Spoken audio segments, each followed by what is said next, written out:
Hello, White Sox fans, and welcome into Sox On Tap, the 2025 season preview show. It's Tony Marchese alongside our guy NWI Steve and the now published author Besnik Zakiri, our guy BZ, Bez Beyond the Pen. He is Tommy John patient today, and we've also got Steve in here praying for some saving of us with Save Us Ishbia. Guys, it's just about that time. The 2025 season is just around the corner. I know you're just as excited as I am for it. Let me know how you're doing today. Well, moral of the story, Anthony, is we continue to exist. I think that's about the best we can say right now. Yeah, White Sox baseball is right around the corner, and I'm fully prepared for 110 losses. I don't know about you, but that's where I'm at. 110 losses is palatable comparative to last year, I would say. However, it's definitely not what you want as a Chicago White Sox fan, that's for sure. We're going to get into a couple of different topics here, some predictions. Bez, you did a wonderful job putting together today's topics that we are going to roll through here.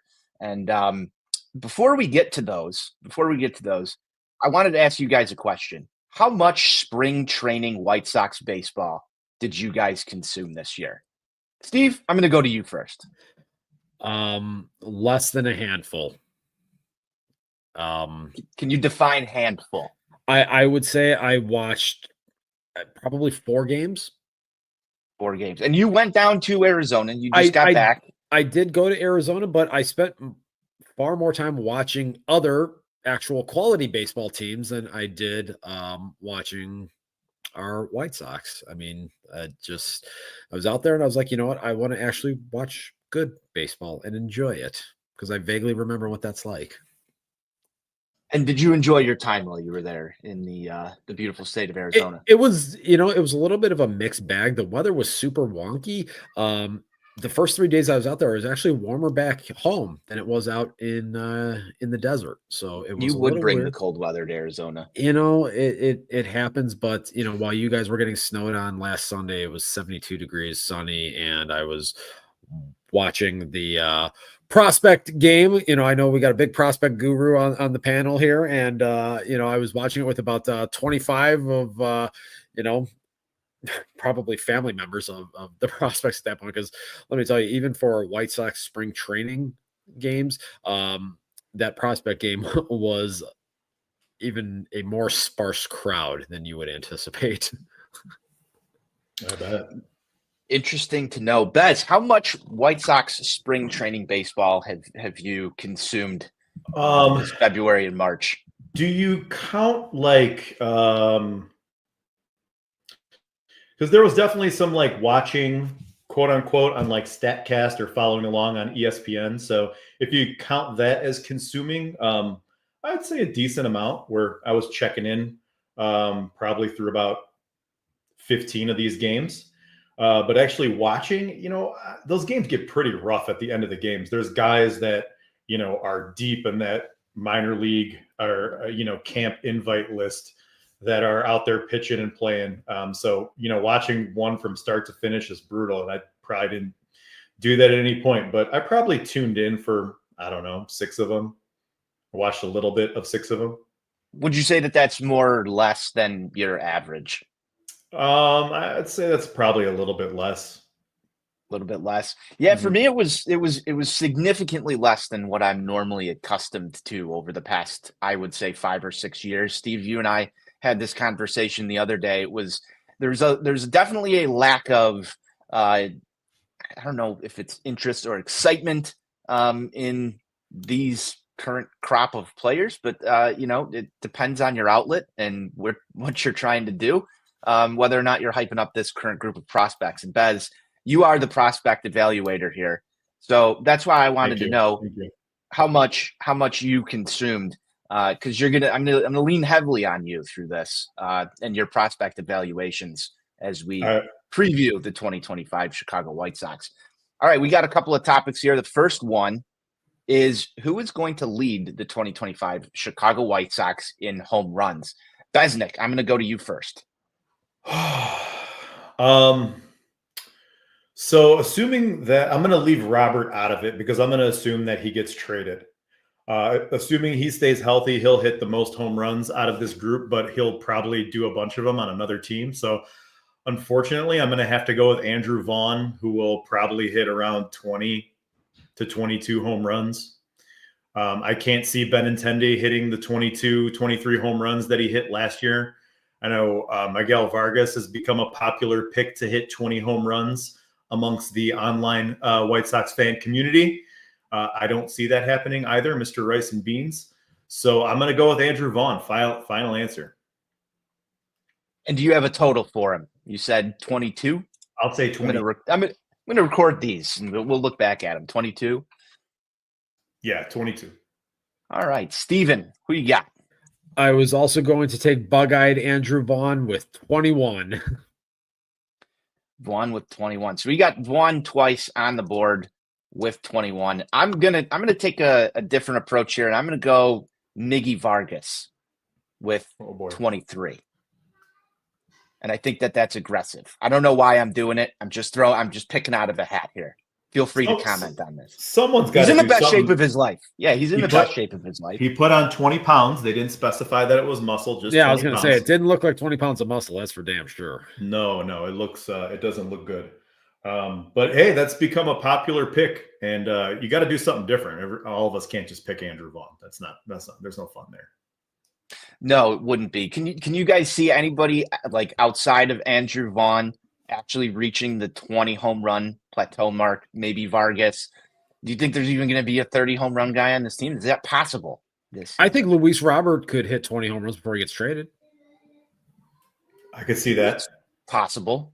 I think health is going to be the limiting factor here. Health will obviously be the biggest key with him, but you got to remember, he's auditioning for a new address in a better city with a better organization. So he, just looking at the box scores over the course of this spring, he seems to be motivated, and he's actually drawing walks this spring. So, maybe there has been some improvement to the plate discipline and the swing decisions. Maybe that's the Ryan Fuller effect. Who knows? But, I could almost see, a scenario where if he's here till, July 15th, maybe he blasts 20 homers before he gets dealt, which would be good for, the return, at least. It would be good for the value. That would definitely increase some value and put some, I guess, some stock. The stocks for Luis Robert would be higher. That was definitely something that is up for discussion given the high price tag that Chris Getz seemed to have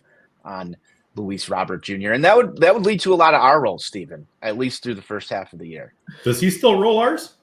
I think he does. I'm not sure. We haven't heard it because he's not. We're going to find out. We're going to find out because there weren't many of them to get rolled last year. No, there weren't. I would say Benintendi just to throw. I mean, the only other player on that roster who's hit 20 home runs in a season in his career. So if there's anybody else, it's him. But that's it, man. I don't know where the power is going to come from this team. It's not looking good. Can you see a sneaky Mike Tauchman maybe getting to 15 somewhere in there, maybe challenging the 20, depending on playing time? I think 12 to 15 is his max. I think 15 might really be on the high end for him. To me, he just seems career like high is 13. He had 7 last year, and that was 13 is his career high. Yeah, I mean, he's plate appearances. He's been a pretty consistent right around or sub 400 slug guy. So to me, seeing 15 homers out of him, that would be an aberration. Yeah. All right. Let's move it on to team leader in strikeouts for the pitching side. And this is going to be a little bit difficult. Last year was obviously Garrett Crochet's race to win there. Depending on who gets the longevity in this rotation, I think is going to potentially end up the winner here. But Steven, since you're the pitching guru, why don't you let us know who's going to lead the team in strikeouts? I'm going to take Davis Martin. I think that he threw the ball very well over the course of this spring here. I think that new kick change that he's featuring is something that he's really going to highlight over the course of this season here. And I just kind of think in general with a lot of these young pitchers, there's going to be a high level of volatility and inconsistency with them. And a lot of them, aside from Sean Burke, but, as we've seen his last couple of outings here, the command has really kind of gotten away from him. There's not a ton of swing and miss on the staff. Even a guy like Martin Perez doesn't miss a ton of bats. So I'm going to take Davis Martin by default. Are you concerned with the amount of missed bats or unmissed bats this season, Stephen? Yes, I am. I think I spent a lot of time writing about it over the course of this winter here. So it's obviously a very hot topic for me and something that I feel really needs to get addressed. And the hope is that maybe it's just that super dry air in the desert kind of wreaking havoc on some of the breaking balls for some of these young pitchers. And maybe once they get into the cold here in, the Midwest for the first 6 weeks of the season, and offenses typically are a little slower out of the gate, maybe we see some elevated strikeout numbers. So that's what I'm going to go with here. Gotcha. Bez, who you got? I'm going to go a different route just because, Stephen already picked Davis Martin, who was probably the leading candidate in my book. Cannon has been bad. The thing with Martin, he hasn't pitched a full season in a while. Sean Burke, these guys don't have the innings. So whoever wins this is going to just be probably the one who stays healthy and pitches for the entire season. So I'm going to go with a little bit of a sleeper and go with Shane Smith. I'm going to roll with him. I know he tossed 94 innings last year. I think he'll be counted on for at least that much. If he can stay healthy and the performance is there, I think it's totally possible for him at 113 strikeouts and 94 innings. So let's roll with that. Love it. I'm gonna tail Steve on this one and go Davis Martin. He seems to have, I guess, the default answer here. And it doesn't seem like we've got much to pick from, but Davis Martin was my pick in this one. Steve, how many strikeouts are you predicting for Davis Martin? 127. 127. That's a little light for a team leader, don't you think? Yes, it is. I was gonna say it tops out at 130, so we're right in the same ballpark here. Not great.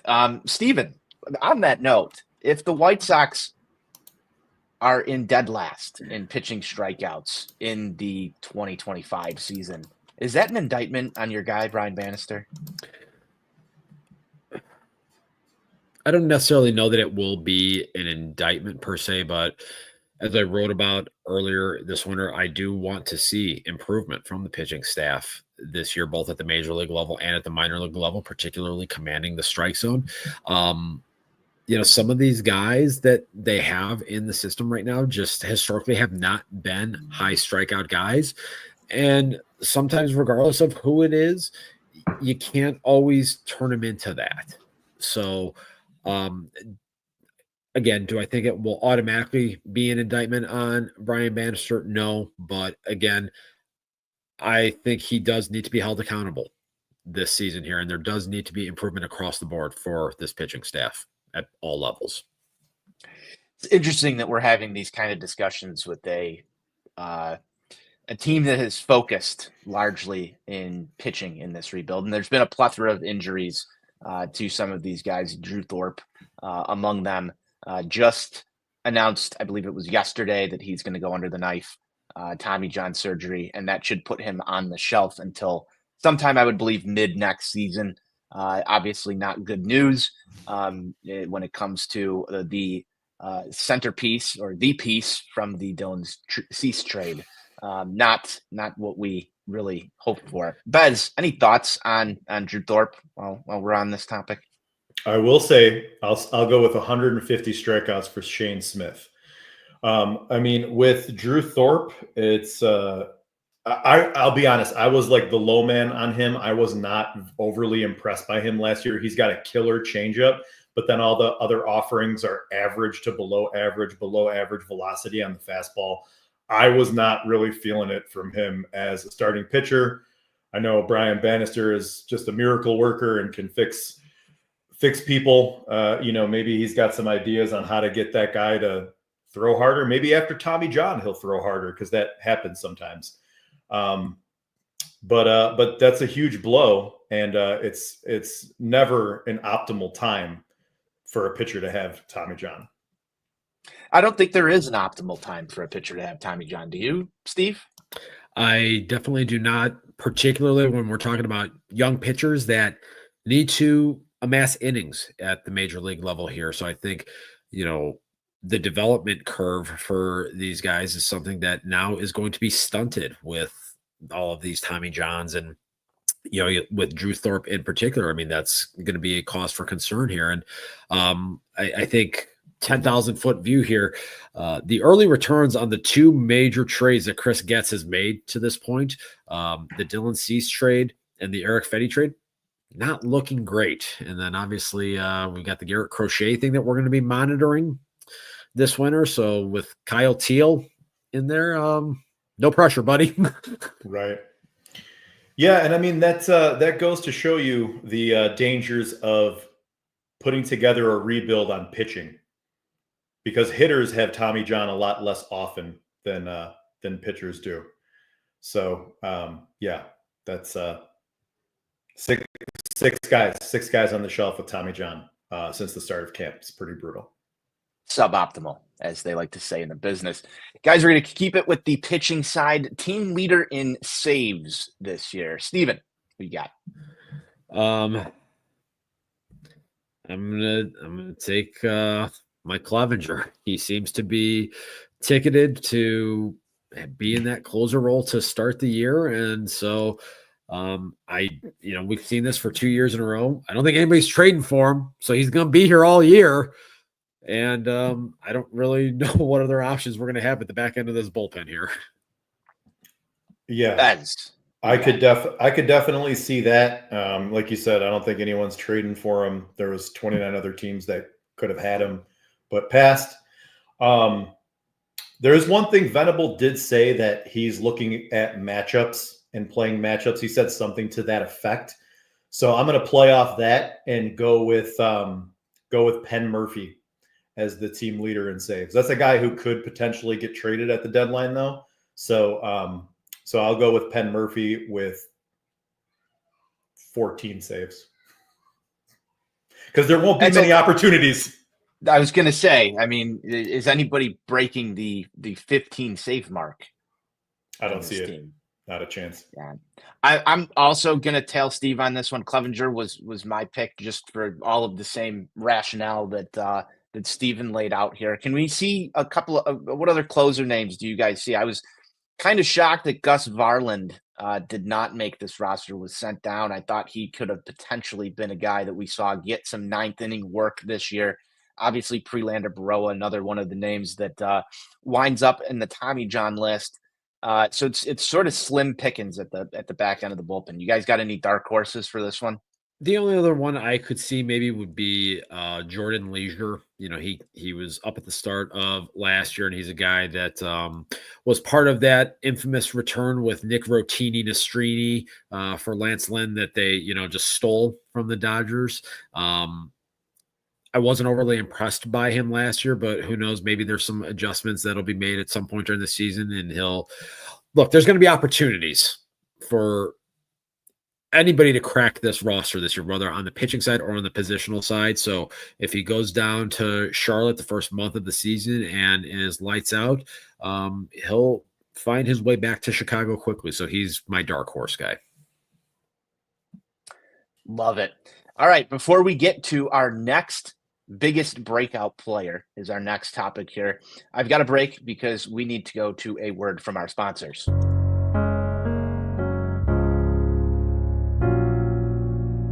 Every year, countless White Sox prospects suffer from unrealistic expectations and premature hype. These young players, once full of promise, now face the harsh reality of the White Sox cruel development process. For just pennies a day, you can help save a White Sox prospect from the burden of unfulfilled potential. Your donation can provide these prospects with the time they need to develop, free from the pressure of impatient fans and overzealous analysts. Without your help, these prospects may never reach their full potential, doomed to be labeled as busts before their big league careers even begin. Call now, and we'll send you a photo of the prospect you've sponsored, along with monthly updates on their batting average and ERA. Together, we can give these White Sox prospects the future they deserve. Call 1-800 Hope now to help.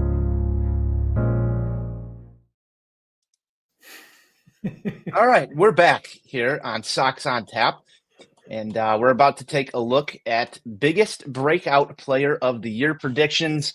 Besnik, I'm going to go to you first. Which one of these guys is going to break out?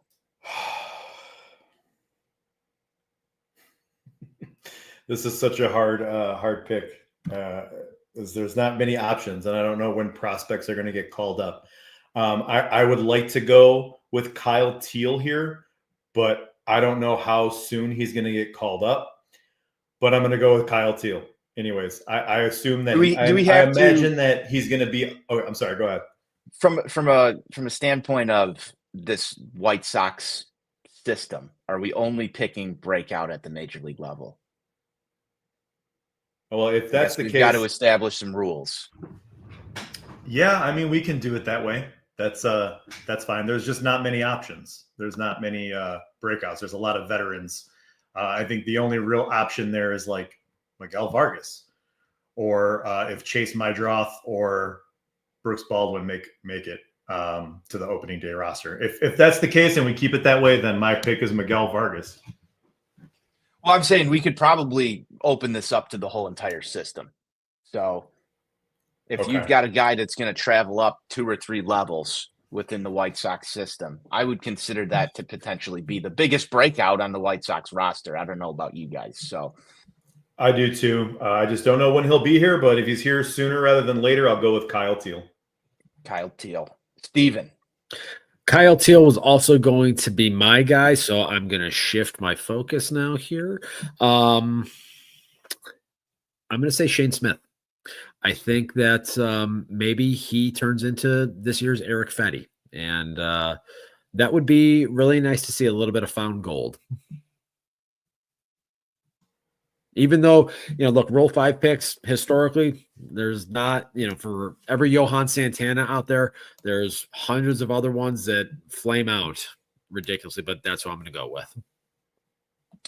All right, I'm going to take the somewhat easy pick here and say Colson Montgomery is going to get the call, and he's going to look okay when he gets to the big leagues at some point. And I don't know if okay is something that we're super excited about. However, I do believe that he's going to get some run, at least, I would say, by the fall, and might put together a hot stretch that gives White Sox fans a little bit of promise for Colson Montgomery. I know, Steven, you've been sort of on the fence with Colson Montgomery, so you could talk some sense into me here if you want to. Well, I don't know if it's talking sense into it or not, because, and let me preface this by saying, I don't want this to be the case. I hope everyone understands this, but I have developed real concern about where Colson Montgomery is at right now, just from a developmental standpoint. The couple-week hot stretch in Charlotte to close out the year and repeating the AFL and having a strong performance out there isn't enough to quell my concerns. Did not look particularly great over the course of the spring. And when you're 23 years old and you're already having back spasms and back issues that are limiting your time, that's not what you want to see happen. I'm old enough to remember when Joe Creedy, a guy who is still not as good as Robin Ventura, had his career derailed by back issues. Yeah, I mean, this is kind of deja vu, because we talked about the same exact thing on the preseason show, preview show last year, Steve, about Colson Montgomery and the concerns there. So I echo all those things that you said. The back issue is concerning. You look back at the AAA stats of some of our top prospects like Eloy and Moncada and Robert, and they absolutely mashed the ball in AAA. They were OPSing near 1,000. Montgomery is not doing that. As a matter of fact, none of our hitting prospects are. So that's a big concern that he didn't hit well in AAA last year. Slight cause for concern, I would say. And on that note, we're going to go to most disappointing player from the White Sox in 2025. I'm gonna start off this one because I've tossed it around for you guys. I'm gonna say Andrew Vaughn right off the bat.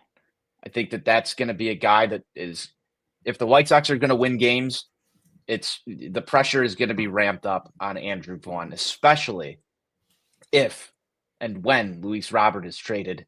He's your middle of the order bat. It hasn't looked good up until this point, and I think this is the year where the laser focus is on Andrew Vaughn from White Sox fans. He's the veteran guy right now at this point with this roster. I think it's going to get an ugly season from Andrew Vaughn if the performance is not there, and he will be labeled the biggest disappointment. Bez, I'm going to you for number 2. I am going to go with the guy we just talked about, Colson Montgomery. I think he'll get his call up early in the spring. He'll be here before Memorial Day because he's the closest to the major leagues, and he's just going to be kind of meh, like a slightly below average bat, decent infielder. And for a rookie, that's not the worst thing in the world. And, to say what Steve said earlier, I'm not a hater. I don't want him to fail. His development is just going to take some more time. Everything I've read about him says this guy is just going to need more time to develop than most prospects at the major league level. So I think he'll be kind of a letdown for a lot of fans right off the bat. Noodle Boy. We've I think I've shared this with both of you here. Anthony, I know for sure I've shared this with you. I feel like there's people out there that are looking at the last 6 weeks of the 2024 season and that power surge that happened and thinking that it's going to be a precursor to things this year. But as I famously joked during a phone conversation we had a couple of weeks back, I can envision a scenario where on June 27th, Chris Getz is meeting the media in the dugout and Noodle Boy has 2 home runs, and I can just see him saying, we were really excited about Andrew coming into this year after the finish he had to 2024, and he looked really great early on in spring, and then when the hand injury happened, it just zapped all of his power. I can already hear it. Yeah. That's pretty spot on. I figured that was going to be Steven's pick from a mile away. It's not like what makes you say that? He can't just really because of how you've spoken about him all off season and all last season. But that's just that was my prediction for your prediction, Steve. I don't know how he could disappoint anymore. He's already been a massive disappointment. He's the highest paid player too, so that comes with some expectations. That's right. All right, next topic. Under the radar contributor, surprise guy who steps up and contributes to this team. Steve, we'll go to you first. I'm going to say Corey Lee. I know I spoke pretty highly of Corey Lee last year, and after the first 6 weeks of the season, he really got exposed with having the additional playing time, especially when Martin Maldonado got DFA'd. He's had a pretty nice spring. There's been some talk of some swing adjustments to him here in camp, and who knows? Again, maybe that's the Ryan Fuller effect. So I just think that maybe we see a little bit of development with him this year, and I think between Teal and Caro, obviously the 2 young catchers in that mix, and there's still uncertainty about Edgar Caro sticking at the catching position long term. If you have more options at that position, that's not a bad thing by any stretch of the imagination. So I'm going to go off the wall here and take Corey Lee. I like it. I like it. Bez, do you mind if I toss Go in ahead, here man. at number 2? I'm going to go with Josh Rojas. I know he's going to open the year on the IL, but I think that this is going to quickly become a guy that plays baseball the way that people in Chicago like to watch baseball be played and be a bright spot on this roster. Obviously, it's going to depend on, some injuries cleaning up here at the start of the season. It's going to be a little bit of a ramp up for him. But, I liked his game in Seattle last year. He had some occasional pop, and I could see him, potentially leaving the yard in some key situations that give us some fireworks. It's not going to be a lot. It's not going to be overwhelming, but I would say he's a sort of under the radar type guy in their offseason acquisition. So I'm going to go Josh Rojas as my surprise contributor. Bez, who you got? I am going to go with Brooks Baldwin. And again, I'm not going to say he's going to light the world on fire. I think that was my number 2. I like it. I think he'll just be, a viable utility option where he comes in and he can play good defense across the diamond. He's got some speed when he gets on base. He's a switch hitter.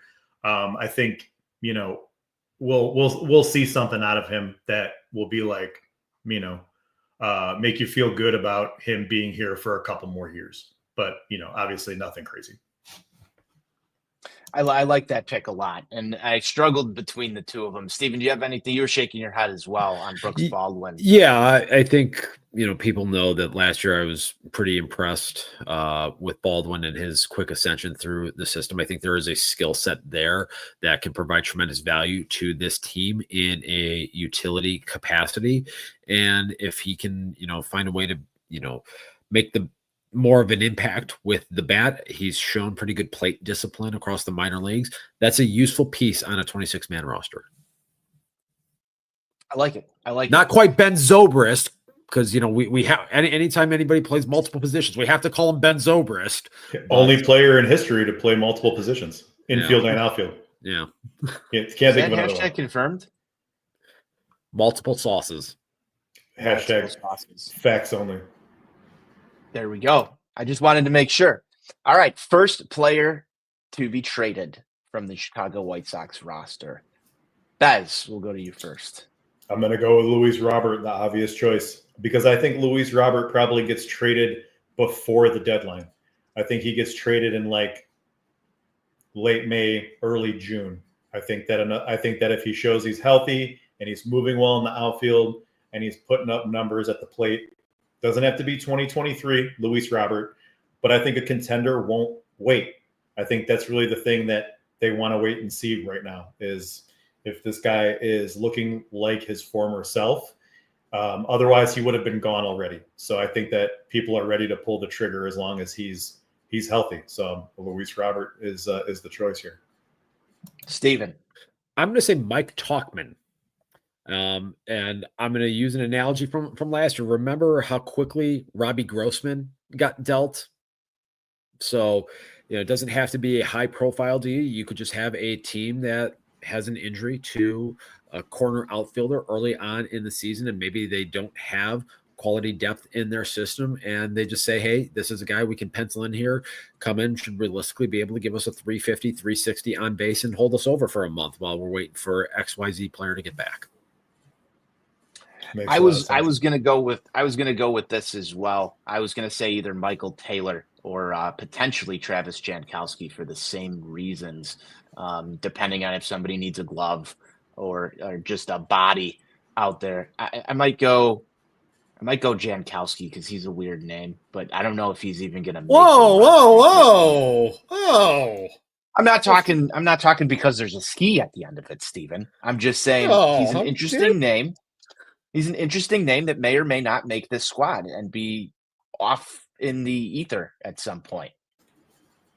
I was there when he robbed Andrew Vaughn's home run.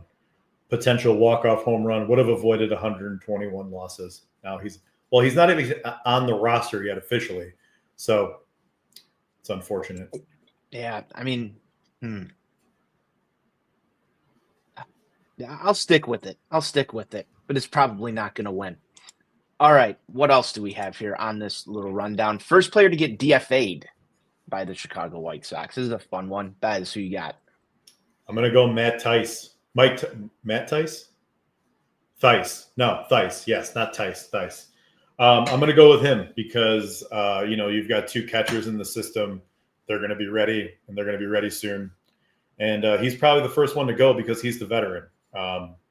I guess it is possible that they could send Corey Lee down. I'm not sure off the top of my head if he has any options left.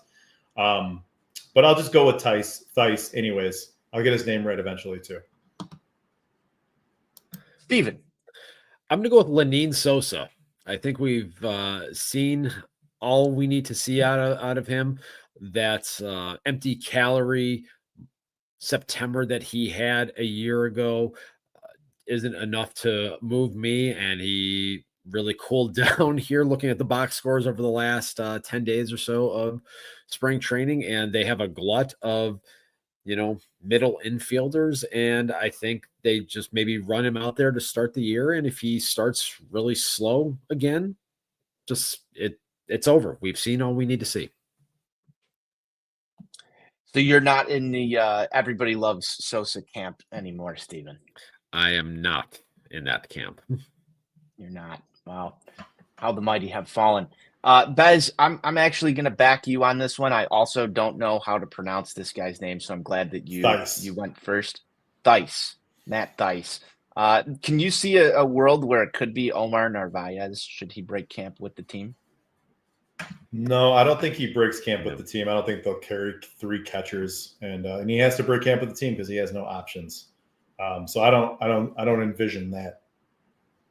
Okay, I'm doubling down with you on this one. Although I would not be shocked if it is Lenine Sosa or Jacob Amaya. Jacob Amaya is another name too. He is a habitual DFA guy. Oh, yeah. That seems to happen. He's traveled around this offseason, and here and back again. Yep. Will the White Sox make a significant trade outside of the Luis Robert deal?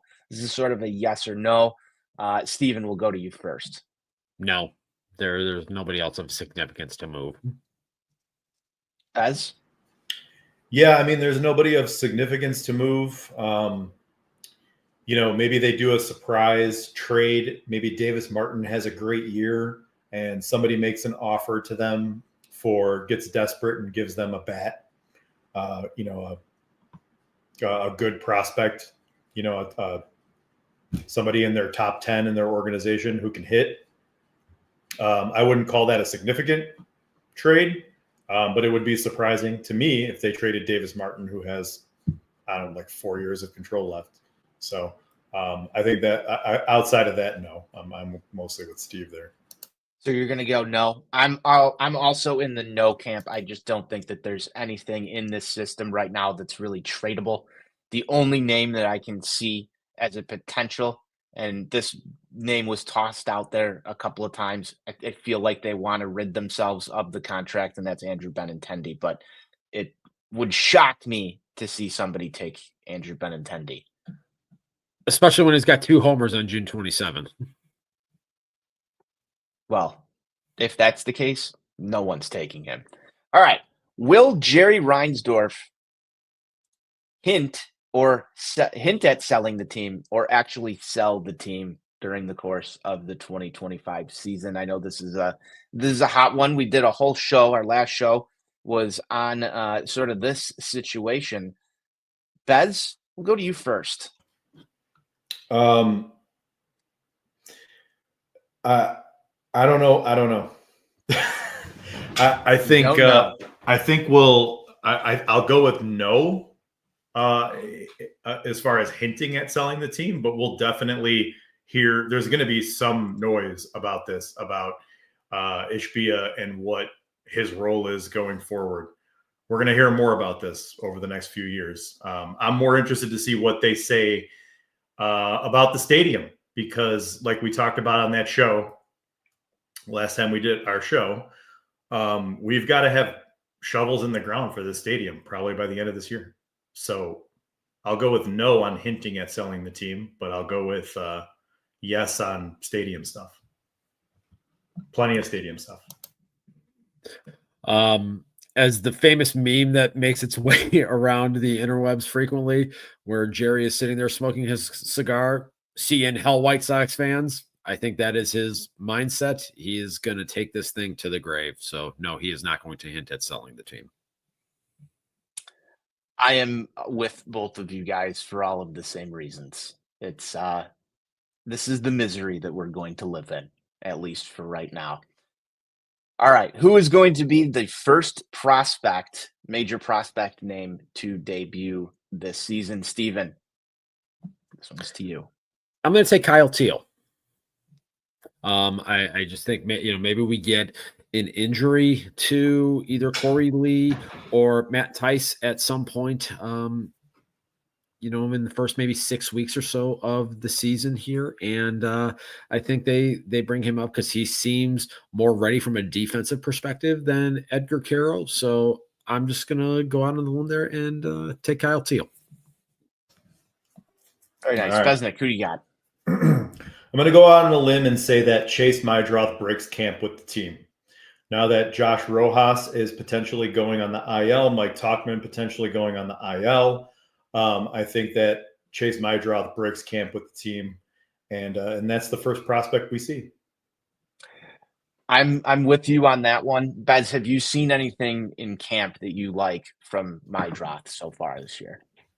He can get on base a little bit. I think his batting average was below 200. I think his slugging percentage was below 200. I know people are really enamored with this guy because he drew over 100 walks last year in AAA. That's great, and I hope that translates to the big leagues.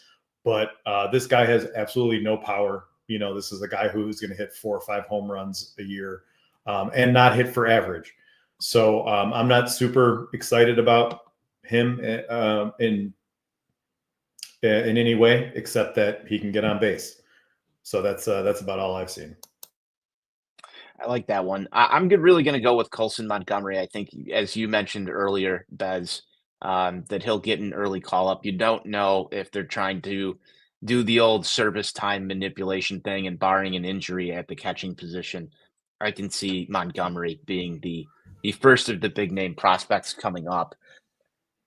Moving on, we've got this isn't really a prediction, but it's a topic of discussion. What are your expectations for new White Sox manager Will Venable this season? Steven, I'm going to toss it to you first. Expectations are to just play the closest semblance of clean, fundamental baseball that you can with this roster. It's that's going to be a little bit of a tall order because it's been just, as we've talked about in this show, a lot of little league Mickey Mouse bullshit over the last few years. So just clean that up. You have a talent deficiency, but just play a modicum of fundamental baseball. That's what I want to see. Bez, what do you want to see out of new manager Will Venable? I don't know how much effect he has on players, like how, you know what I mean? Like, you've got veterans on this team who are finished products. Like, how much better can he make Mike Tauchman or Josh Rojas or any of these guys? But luckily, those guys that are pretty good defenders. So I agree with Steve. I want to see that a cleaner brand of baseball, running the bases and fielding. For me, I would go with just how I want to see him manage the pitching staff effectively. I want to see, is he a guy who is going to let the starting pitchers kind of work through their struggles and give them another inning, or is he going to yank them quick and go to the bullpen? And then, obviously there's the bullpen choices and who he brings in what situations. So that's what I want to see. I want to see clean pitching management. I like it. I would love for our manager not to make an ass out of himself the way that Pedro Grifol did with the media and some early statements as he gets set here for opening day. Obviously, it's been spring training. Luckily for Venable so far, he's coming in sort of a clean slate in the sense that fan interest is so low that you're not really trying to sort of redeem yourself out of what Pedro Grifol came through with the Tony La Russa situation and just where the fan base was at and where the roster was at. He's starting really at the bottom of baseball existence.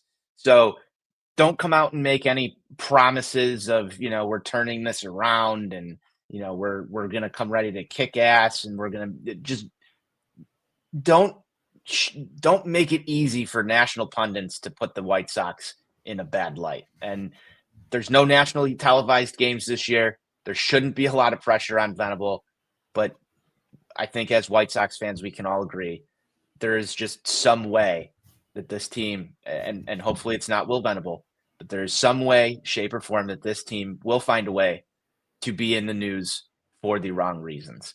And so I just want to make sure it's not a managerial decision, not a managerial comment to the media that gets made.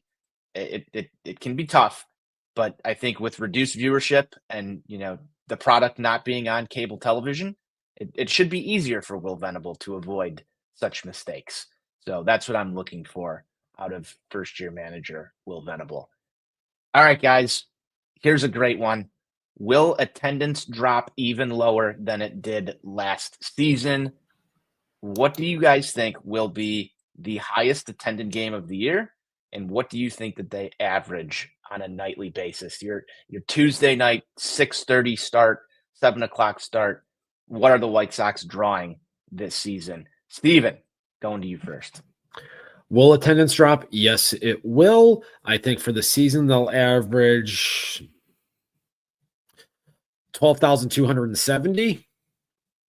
And their highest attended games will be the games when the Cubes come to the south side, bringing all the diseases and everything else that they bring. I would say that it's probably going to be opening day or Cubs Sox. I know Yankees Sox is usually well attended, but I'm going to tail Steve on that. Excuse me, and go with Cubs Sox. And I think that they're going to probably average about 15,000. I think we're going to do about 1.2 million in attendance total. I think they did like 1.3 last year. All right. I'm tailing that as well. Cubs Sox will be the most attended games. And I think that some of that will largely depend upon how the Cubs season is going. I'll say an average of 13.5 is around where it'll be, sort of right in the middle of both of you guys. And that's something that I wanted to sort of break into. I know Sox Machine just did a interview with Brooks Boyer, and Bez, you brought up the point of, opening day being a highly attended game. And Boyer even had said in that little Q&A with Nelson that they know that they're already having trouble drawing. And if you go on Ticketmaster right now, there are large blocks of seats still available for opening day. Steve, you and I were having this conversation yesterday. Is there a chance that you see a lot of empty seats on opening day for the first time in quite a while? Yes, I don't think they even get 20,000 for opening day. Just, looking at that map out there and how much is available, I don't see it, and it's like we've talked about here, like there's no buzz, there's nothing. I actually have a dark horse game that I'm going to throw out there as potentially the most attended game, and that is the Burley statue reveal. It's not going to be the game. It's not going to be the Flo Rida post game concert. I don't think it's going to be the Flo Rida post game concert. I'm going with the Burley game now. Because nostalgia plays. Nostalgia plays. Definitely. And I'm pretty sure that if we circle a date on the calendar for White Sox fans to actually show up, it's going to be in support of Mark Burley and some reunion stuff there. Somewhere around there is probably going to be the weekend to at least feel a little bit of energy in the ballpark. That said, it'll probably largely be limited to the pregame festivities. And I can see some people probably exiting the stadium a little early from those ones, but the attendance number should be up there. Agreed. Yeah. Opening day won't be a sellout. I don't think it was a sellout last year. I was there It was pretty light. Less than 20,000 is crazy. If that happens, that's really depressing. But I'll say 25,000 to 30, somewhere in there. It will be poorly attended. There we go. Only a couple left here, guys. Will relocation rumors resurface this season? Steven. Will they resurface? Yes, just because it's a lazy thing to do, but my position on this has not changed. I just don't believe that the American League's charter franchise will be leaving the city of Chicago. I think any relocation stuff they talk about is a new stadium within the city. So if it's relocating out of the rate is, I think what we're calling it now, right? It's no longer guaranteed rate. It's just the rate. I think you were calling it the sell still. I still call it the sell. That's my favorite go-to. Yeah, I mean, relocating stadium, not relocating out of the city. We'll hear plenty about that. I'm with both of you on that. And as we near the end here, we've got two more topics left to go, and then Steven has a PSA to issue before we get out of here. Will the White Sox have a worse record than the Rockies or the Marlins? Please save your total predictions for the end. But will there be a worse team such as the Rockies or the Marlins this season? Bez, we'll go to you first. I think it'll probably be close because I think both of those teams are 100-loss teams. I could see both of those teams under 60 wins. It'll be close, but I'll still take the White Sox as having the worst record in the league. I am fully prepared for well over 100 losses. So I don't think so, but I think it potentially could be close. It's the best I can say. I do not believe that there will be a team that will lose more baseball games than our beloved Chicago White Sox.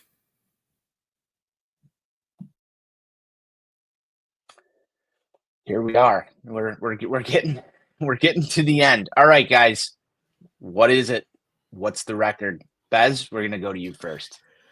So I said that their ceiling is 55 wins, but I found an old tweet that I said and made a prediction during the season last year of what their record would be this year. And it's a little more optimistic. So I'm going to go with the homer pick and say 58 wins. 58 wins. There we go. I know that's a market improvement from last year. That's with my fan hat on. Okay. It'll probably be closer to like 53, 52.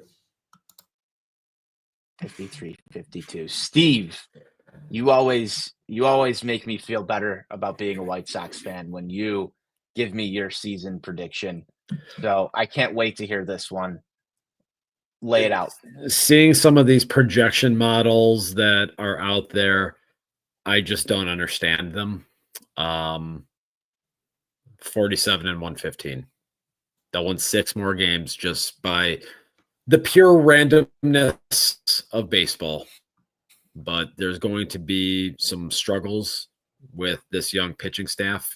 And once Luis Robert Jr. goes, if he is healthy enough to get dealt, this offense is going to be real ugly the last 2 to 2.5 months.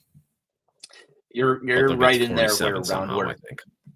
You're right in there where I was coming in at 49 wins. I think it's going to be a little bit of a struggle to get that 50th across the board. Besnik, sorry. I like your prediction much better than mine and Steven's, but I'm going 49 wins. I think it's going to be really hard to get anywhere close to a 10-game improvement just with the way that the roster was. I don't know. It's hard to say that the roster was better last year, but it was for portions of the season. There was more to work with, and a lot of these guys are unproven. There's a lot of patchwork that's been done here. I don't see how they're going to score runs, and I think that that's going to be the biggest problem. Couple that with the missed bats problem that we talked about at the top of the show. I don't foresee a lot of guys getting Steven's magic outnumber out of the starting role either. So I think it's going to be an epically disastrous season as much as it was last year. And would not be shocked if they were in some cases on track to lose more games this season than they were last year. And it's not great, Bob, as they say in the business. Do either of you feel that there is any way that they can achieve 60 wins, and what would have to go right in order for that to happen? Plane crashes of other teams. Fair enough. I mean, I would say, the pitching staff and the pitchers would have to develop pretty quickly, because I don't think they're going to score more runs. They'll probably score about the same, maybe a little bit more. But the pitching staff would have to cut. I mean, they allowed 813 runs last year. They'd have to cut probably 50 to 100 runs, 50 to 75 runs off of that total. Not impossible. That's tough. I think that's tough. It is. Steve, anything else that you can see going right for this team this year?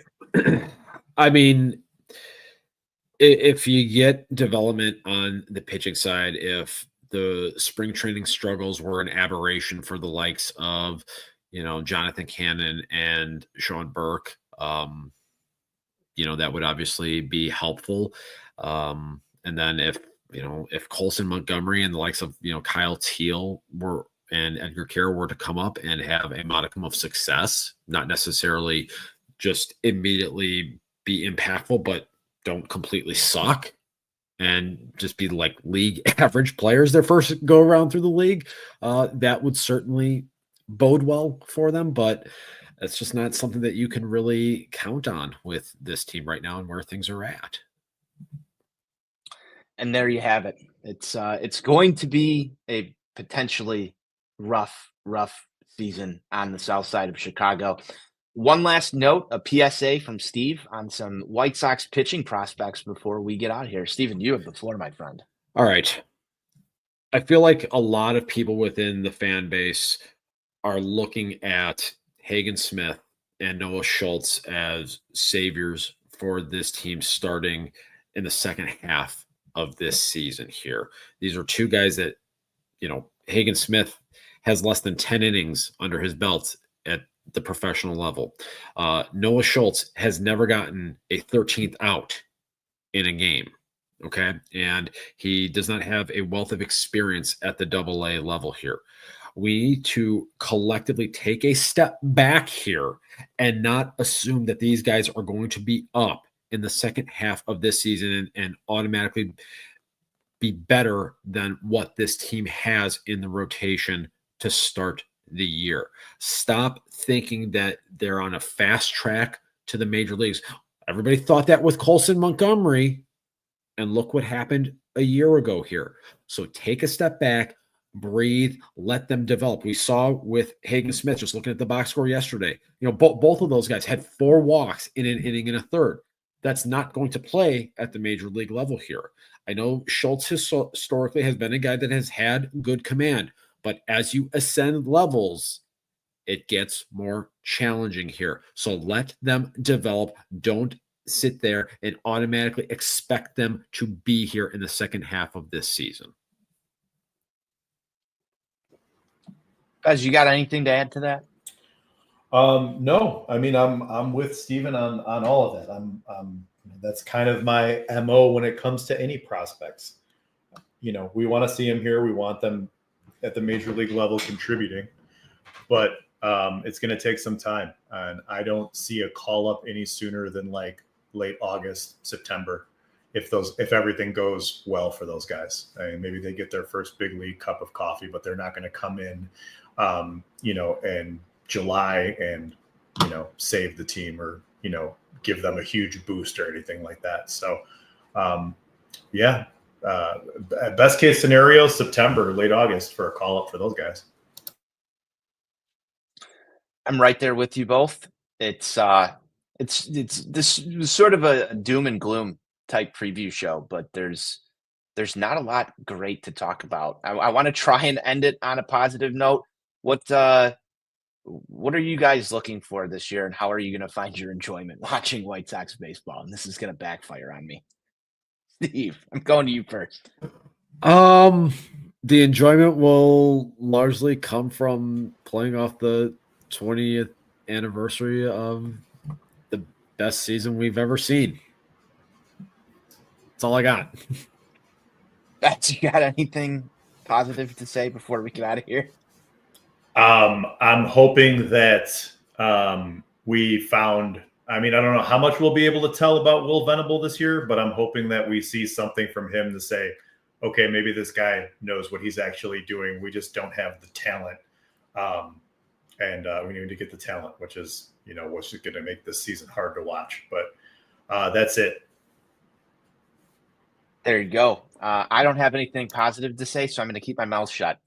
Guys, thank you for joining us on the 2025 season preview show. I'm sure we gave you tons of reasons to watch White Sox baseball this year. You can follow Bez on Twitter at Bez Beyond the Pen. You can't follow Steve. He's not on there. You can follow myself at Tony on Tap. Follow the show at Sox on Tap, and all of our written work is up at ontapsportsnet.com. Boys, we'll close it down how we always do. White Sox forever. White Sox forever. White Sox for life?